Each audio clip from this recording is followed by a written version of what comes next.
Most soldiers in World War II measured their survival in days, weeks, or months. But for a tall, lanky Texan named Lafayette Pool, time wasn't measured in calendars. It was measured in kills. In the 81 days following the invasion of Normandy, the average life expectancy of a frontline tanker was abysmal. You were a target in a steel box, surrounded by highly flammable fuel and ammunition. But in that window of less than 3 months, one man didn't just survive.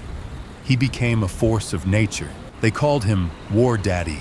And before the Germans could finally stop him, he would leave a trail of scorched iron across France, Belgium, and Germany that would make him the undisputed ace of aces of the United States Armored Forces. This is the story of the man who turned a Sherman tank into a precision instrument of destruction. This is the fury of Lafayette Pool. Lafayette Pool wasn't a career soldier. He was a champion boxer and a restless spirit from Texas who joined the 3rd Armored Division. He was a man of contrasts, a strict disciplinarian who refused to let his crew salute him, but a leader who demanded they be the best trained unit in the entire Spearhead Division.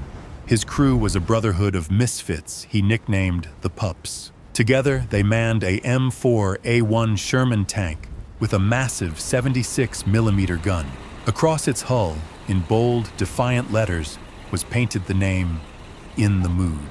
How does one man, in just 81 days, destroy 258 enemy vehicles, including tanks, self-propelled guns, and armored cars? In a war of attrition, how do you become a war god while everyone else is just trying to stay alive? The secret wasn't just courage, it was aggression.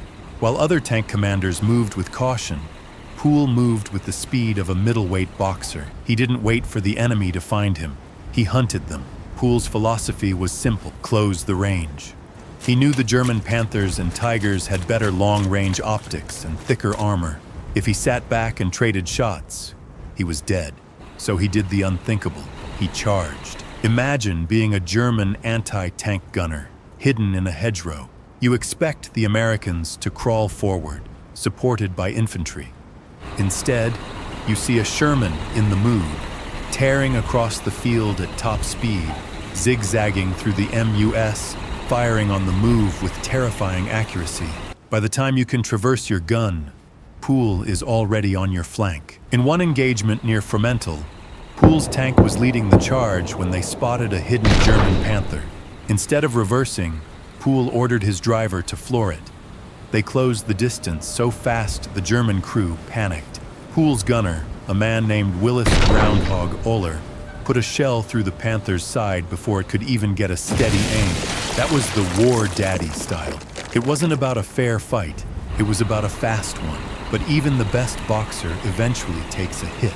To maintain this kill streak, Pool had to live on the razor's edge. Every morning, he would tell his crew, "We're going to be the first ones into the fight today," and they were. The numbers began to stack up in a way that defied military logic. During the push through the Siegfried Line, Pool and his crew were credited with taking out entire columns of German transport. In one 3-day period, they destroyed over 60 vehicles. But it wasn't just about the machines. It was about the psychological edge. Pool's crew became so synchronized that they functioned like a single organism.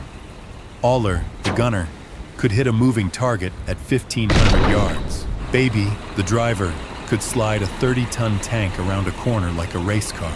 They were the tip of the spear of the 3rd Armored, the unit the Germans feared most. But as they crossed the border into Germany in September 1944, the law of averages was waiting. No one's luck lasts forever in a tank. The end for In the Mood came on the night of September 19th, near Münsterbusch, Germany. The Spearhead was pushing into a heavily defended sector. Pool, as always, was in the lead.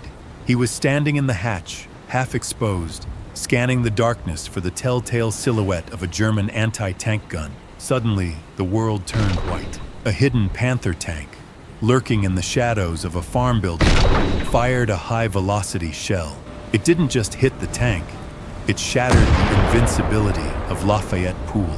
The shell slammed into the turret, the force of the impact flipping the massive Sherman onto its side. Pool was thrown from the hatch as the tank rolled. His leg was severely mangled, nearly severed by the jagged steel of his own machine.